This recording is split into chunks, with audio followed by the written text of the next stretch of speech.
भूरी टूरी सुरता आँख तोर अनमया बढ़ा ले वो पारो रानी सुरता आँख तोर।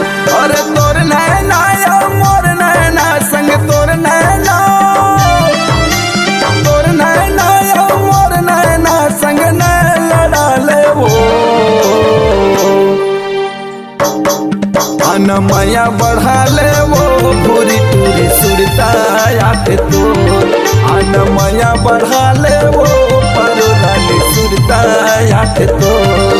मोला सुरता आँख तोर मोला सुरता आँख तोर मोला सुरता आँख तोर मोला सुरता आँख तोर।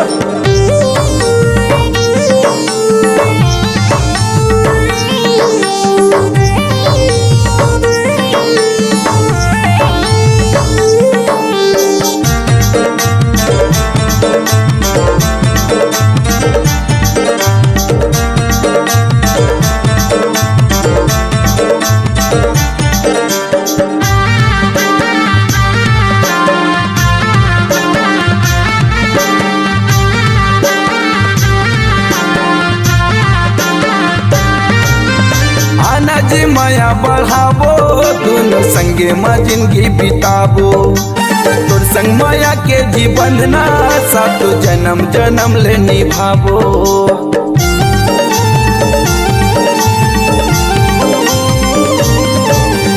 आना जी माया बढ़ाबो दोनों संगे में जिंदगी बिताबो तोर संग माया के रे बंधना सात जन्म जन्म ले निभाबो।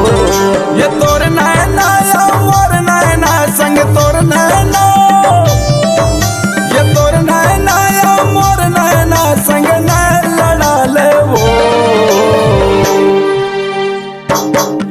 अनमया बढ़ा ले वो भूरी टूरी सुरता आँख तोर अनमया बढ़ा ले वो पारो रानी सुरता आँख तोर।